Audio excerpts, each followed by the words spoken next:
SMU just got off the phone with a pretty nice portal target. So could the Mustangs pull off the portal heist of the cycle? Let's talk about it.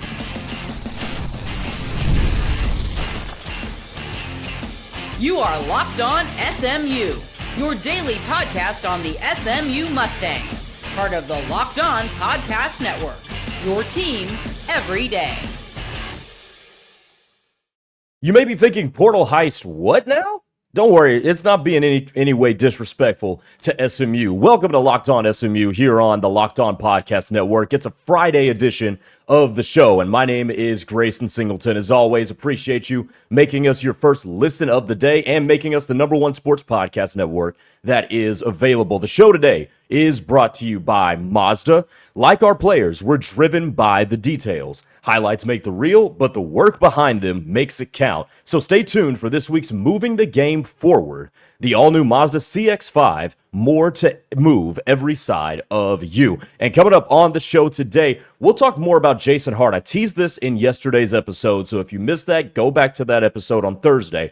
But what kind of influence can Jason Hart have on SMU acquiring players? Plus, Christian Davis is emerging in spring practice as well. Yesterday, we highlighted one player. Today, we'll highlight Christian Davis at the end of the show. But let's jump into the content because, something very interesting happened yesterday as the transfer portal cycle continues to spin its wheels. And that is SMU got off the phone with one of the more premier players this transfer portal cycle. Former Utah Ute guard Terrance Brown Jr. had a Zoom call with the Mustangs on Thursday afternoon. Now, I don't know if he ends up at SMU, but the fact that they got a call is pretty impressive. Now we wait to see if they can get a visit, potentially, from Terrance Brown Jr. And if they are able to lock this guy down, this would be the portal heist of the cycle.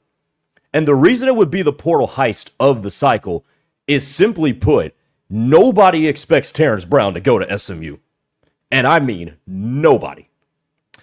As a matter of fact, I looked at a couple of articles before I recorded this last night, and there's one team in particular that everybody seems to link to Terrance Brown Jr., and that is North Carolina. North Carolina just hired brand new head coach Michael Malone, and Terrance Brown Jr. is one of the more elite guards in the country. But nobody expects him to go to SMU. I hear Louisville thrown around. I hear, obviously, North Carolina. Sports Illustrated threw out USC. I don't think he ends up there. But this is a guy who has heard from just about everybody. Oklahoma State, Oklahoma has heard from him as well, has gotten in contact with him as well. Literally, it's the who's who beyond that. St. John's, Kansas, Missouri as well have all had calls with him. So it's a very steep battle for a guy that you're probably not expected to get. Again, the name I keep hearing is North Carolina. But if SMU is able to pull it off, boy, would this be a shocker of all shockers, and it would put the Mustangs in a premier position heading into next season. Because at that point, you have your de facto replacement for Boogie Miller. Plain and simple. He is a scoring first, point guard skill type of player who is an exquisite playmaker. Last year for Utah, he averaged just a shade under 20 points a game and a shade under 4 assists per game while shooting 45% from the field and 33% from three. So he's a dynamic scorer, can score at all three levels, and just like Boopy, can also make the other guys around him better. Now, you're probably saying, well, Utah stunk, which they did. They were 10-22 last year. I don't know if Terrance Brown had a whole lot to do with that. And maybe he had some culpability because I'm thinking, okay, well, could he have averaged more assists if his other guys could shoot? No. Utah put up a crap load of points and shot a very good percentage from the field. Excuse me. Their problem was Utah couldn't defend anybody. They were fourth to last, 13th in the conference in opposing three-point percentage. They were dead last in the conference in opposing field goal percentage as well. And they were 13th in opponent points per game.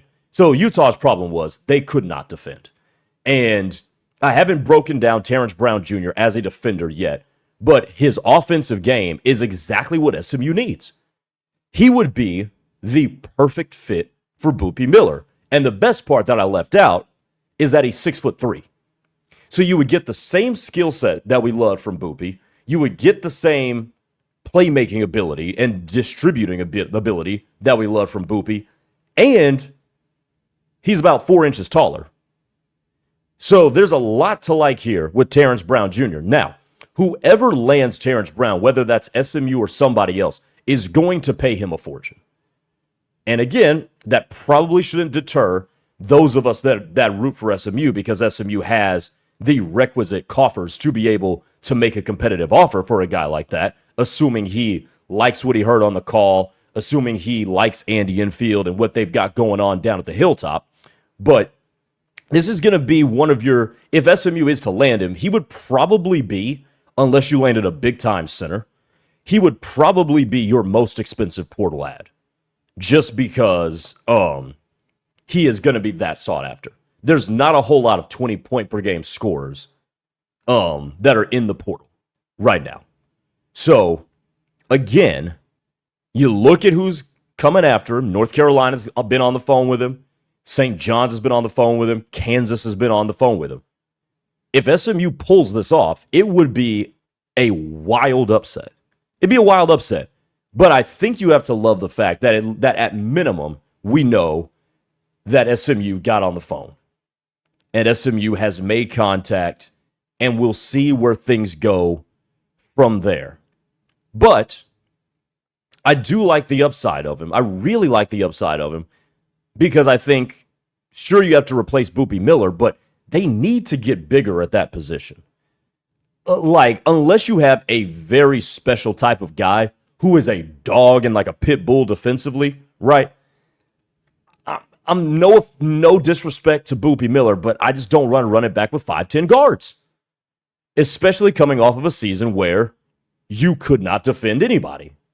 So I'm a little bit hesitant to run it back with guards that small, unless you give me a dude who's going to stick his nose in there, Marcus Smart type, and go make plays like that. That's the only way I'd be okay with, like, okay, hey, our point guard is going to be 5'11", 6 foot, maybe even 5'10". Okay, cool. But other than that, man, give me a guy with some length, with some switchability to where he can guard positions 1 through 3, something like that, right? Somebody that you can't hunt defensively like you could Boogie Miller. Look at the Miami of Ohio game. They hunted Boogie Miller to no end. So that's what I'm looking for in the next point guard. And Terrance Brown Jr. would fit that billing. Again, you'd have to fight off North Carolina, St. John's, everybody, KU for a guy like that. But, I mean, shoot, that strategy's worked in football. I mean, the football team seems to be doing okay when they go up against the Blue Bloods and the big boys. Why not basketball? Especially if you're in a position like SMU. And SMU's not going into this thing naked. Like, they know what time it is when it comes to going after a guy of this caliber. So they know they're going to have to put a pretty attractive offer in front of him. So if you have the resources, you should feel, okay, maybe we can work with this. But that would have to be something that SMU has to put forward. Again, love the fact that they got on the phone with him. I would love his potential fit because he just is a perfect circle peg and a circle hole for SMU, plugging what they need and giving you a little bit of improvement there as well with the size factor. All right, coming up next here on Locked On SMU, Jason Hart, his first transfer portal with SMU. Can he duplicate along the lines of what he did at Kansas? Kentucky. We'll find out next. Keep it here on Locked On SMU.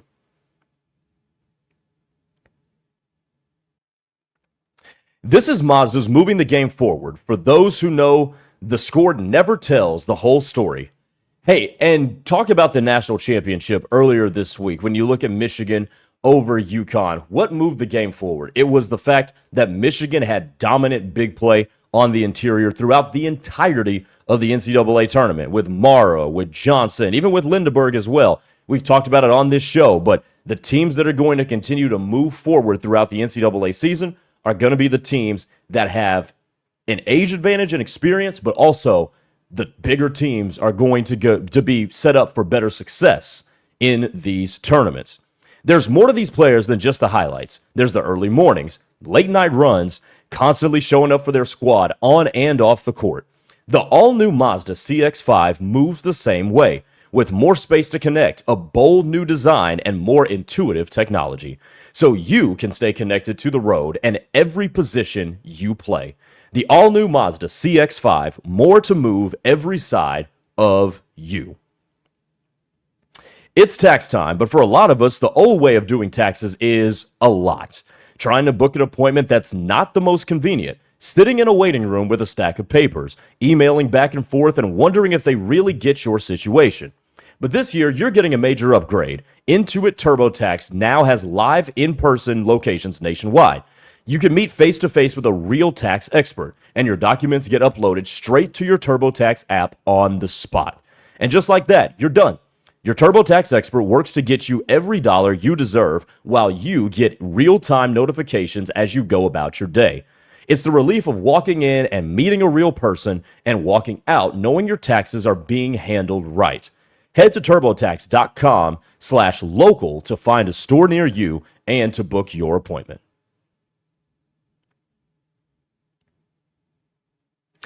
Hey, what's up? Welcome back to the show. Grayson Singleton, Locked On SMU, and appreciate you guys making us your first listen of the day. Make sure you subscribe to the channel if you're new here. Would love to have you be a recurring listener of this show as we give you some of the best SMU content that is available, including my opinions on it as well. And speaking of opinions, let's talk about Jason Hart, because this is what Jason Hart was brought in for. He was brought in for stuff just like right now. April 10th, transfer portal is, 3-4 days into its existence this year. Jason Hart was brought in for a time like this. So, why do I say that? Well, I've broken this down before, but I think it bears repeating just how much of a transfer portal ace Jason Hart has been ever since he got to the college realm. Now, Jason Hart was coaching G League Ignite before it shut down. That's the connection with Dink Payton. We'll see if anything actually ends up materializing there. But once G League Ignite shut down, he moved to the college game and was a part of Mark Pope's staff when Mark Pope took the job at Kentucky. In those 2 years, they brought in an absurd amount, an absurd caliber of transfer portal prospects. We've ran them down before, but Otega Owe, Andrew Carr, Mohamed Diabate, Denzel Aberdeen, Brandon Garrison, Kobe Brea, who's in the NBA now. They've brought in and have done incredible work in the transfer portal. So here comes Jason Hart to SMU after Chris Kapko departs for a head coaching job at Ball State. Can he continue that magic here? And here he's armed with a couple of things. He's armed with a coach who's won 20 games in back-to-back years, and he's armed with resources. So it almost seems as if it's a perfect marriage, right, between resources and some winning, ascending program, so it seems, and a dude whose acumen is in this very thing. So Jason Hart, what can you do? I'm interested to see how influential he can be in the Terrance Brown development. Again, that's a race that SMU is not considered to be a favorite to win for Terrance Brown. But can he swing things in their favor? Could he swing things in their favor for a guy like Brandon Garrison, who we talked about yesterday? Also keep this in mind, too. Denzel Aberdeen's in the portal. Now, I don't know if they get Denzel Aberdeen. Don't get me wrong. I do not know if they get that guy. But he is in the portal, and there is a connection to one of the coaches. Those things do matter. Another one, the Chandler kid from Kentucky's in the portal, but I think there's already a consensus industry leader in Chandler's recruitment, so I don't think that's going to go that way. But Mohamed Diabate is in the transfer portal out of Kentucky. So between Diabate, Garrison, and Aberdeen, could he land one? I mean, he brought all three of those dudes in. Aberdeen from Florida, Diabate, I believe, from Alabama. Don't quote me on that. and then Garrison from Oklahoma State. So he already has brought those guys in. Can he keep that connection? Can he keep that fondness and bring at least one of them to SMU? We talked about Brandon Garrison yesterday. I think Denzel Aberdeen would be a nice fit here. Mohamed Diabate, like maybe, but he's kind of a carbon copy of Jaden Toombs, so I think that would be a little bit redundant. But I would like Garrison. I would like Aberdeen and their fits with this team. And the thing with SMU, too, that makes Jason Hart's job much easier is that Andy Enfield is very adaptable to what his team is. And that's something I don't think we give him enough credit for, because that Florida Gulf Coast team that he took to the tournament was different than the teams at USC that he took to the tournament, that were different than last year's team that went to the NIT and this year's team that made the first four. So he is very adaptable and will cater what he wants his guys to do based on the collection of individuals. And if you look at SMU last year, it's very easy to see yourself in the system because they go up and down. They get good shots. They get really good shots. They need to be better defensively. But if you're a player looking at this, you say, oh, this is the type of basketball we've been playing, since high school. And I know AAU gets a bad rap, but if you get to an AAU team with structure, it will look similar to that, at least the AAU that most of those guys played. As long as you've got some structure from the coaching staff, it will look very up and down. So there's a lot of things going right now in Jason Hart's favor, but he's got to be able to pull it off. And he's well connected. Again, it's why we keep talking about Dink Pate. But I think it also begs the question, can he get some of those Kentucky guys? And if he can get some of those Kentucky guys, neither of which, particularly Brandon Garrison and Denzel Aberdeen, do I think are going to make noticeable jumps in terms of the prestige of program they go to. Like I don't think Denzel Aberdeen's going to Duke. That type of thing. Like, I think in the historical hierarchy, which I think those need to be completely recalibrated because of the day and age we're in, but just for purposes of this conversation, when it comes to historical hierarchy of college basketball, I don't think they're going to go to programs that would historically be considered better than Kentucky, if that makes sense, which I think puts SMU in play. Again, that whole hierarchy thing, both in basketball and football, definitely needs to be recalibrated. But I do think there is a chance there if SMU wants to get involved. But even if they don't want to get involved, this is still Jason Hart's wheelhouse. And you bring in a guy like this when you know, yeah, we've done some good things, but the fan base isn't all like that. They're not all down with it. There's still some people that want Andy Enfield fired. There's still people that aren't satisfied with the ending to last season, which I would kind of understand, especially the way they played in Dayton in the first four. But this is your wheelhouse. This is what's got you here. This is what got you to Kentucky. This is what you showed you have a really certifiable acumen in doing. So continue it. Continue it here at SMU. And I think we could possibly get excited about this team. Now, I don't know if there's any budding connections with Terrance Brown, between Terrance Brown and Jason Hart. I would have to dig a little bit deeper into that, but if he could help in that recruitment, that'd be great. But I'm looking at players leaving Kentucky, and I'm looking at players with DFW connections. Justin McBride, like we talked about yesterday as well. Could Jason Hart go get those type of guys? But that's what you brought this guy in here for. And Andy Enfield has a good reputation around the country. And if you pair his good reputation with some of the results with a recruiting ace like Jason Hart is, I think that could come out pretty special. But as it pertains to Jason Hart himself, this is what SMU brought him in to do. Go get us a roster. Be an asset in terms of getting us a roster, especially in a year where we need to win a lot of games. This is a year where they need to win 23, 24 games. So go get us a roster that we can do that with and win a tournament game, maybe two as well. I'm interested to see if Jason Hart can be a guy who can pull that off and make SMU better going into next season. Coming up next, let's go to football. Christian Davis, he talked to the media. He's excited to play football for SMU, and we should be excited too. Why? Well, I'll tell you that on the other side. Keep it here, Locked On SMU. Workplace chaos, deadlines stacking up, inbox overflowing, and the one position you have to fill is still sitting open. When the pressure's on and you need the right hire, this is a job for sponsored jobs. Indeed Sponsored Jobs helps you reach the people who actually fit what you're looking for. Skills, experience, location. So you're not just hoping the right candidate stumbles across your post. And here's a stat that says it all. In the minute I've been talking to you, companies like yours made 27 hires on Indeed, according to Indeed data worldwide. So if you're hiring, spend less time searching and more time interviewing candidates who check all your boxes with Indeed Sponsored Jobs.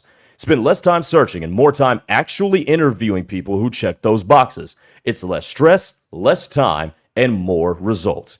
When you need the right person to cut through the chaos, this is a job for Indeed Sponsored Jobs. And listeners of the show will get a $75 sponsored job credit to help get your job the premium status it deserves at Indeed.com/podcast. Just go to Indeed.com/podcast right now and support our show by saying you heard about Indeed on this podcast. Indeed.com/podcast. Terms and conditions apply. Need to hire. This is a job for Indeed Sponsored Jobs. All right, one more segment here on Locked On SMU. Let's finish up talking some football. And Christian Davis spoke to the media as part of the availability as spring practice continues for the Mustangs. And, man, he's excited to play for SMU. And I'm going to credit this one to On the Pony Express that cover SMU, do fantastic work down there. But that video is on their site. And I watched it, and, being somebody in the media, I can detect undertones and can detect attitudes and how people are feeling. And no more genuine positive attitude than what Christian Davis displayed in that interview. It's a 3-minute clip, but you got more than 3 minutes worth of learning about Christian Davis. He got here. He attacked it. He said he lost 25 pounds since he got here. Like, what? Oh, and by the way, he's 328 listed on SMU's roster. He said he lost 15 pounds in 2 weeks. Good Lord.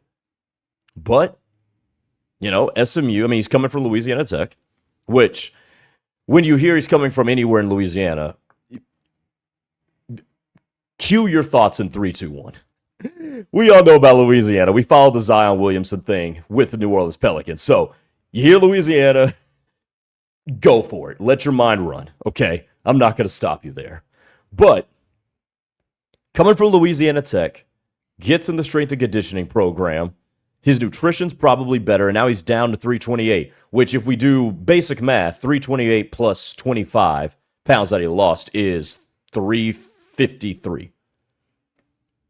You don't need to be that big. I'll just put it that way. So he's in better shape. He's made incredible impressions against the run, rushing the passer in spring practice. I think this guy's going to be a load for other teams to deal with.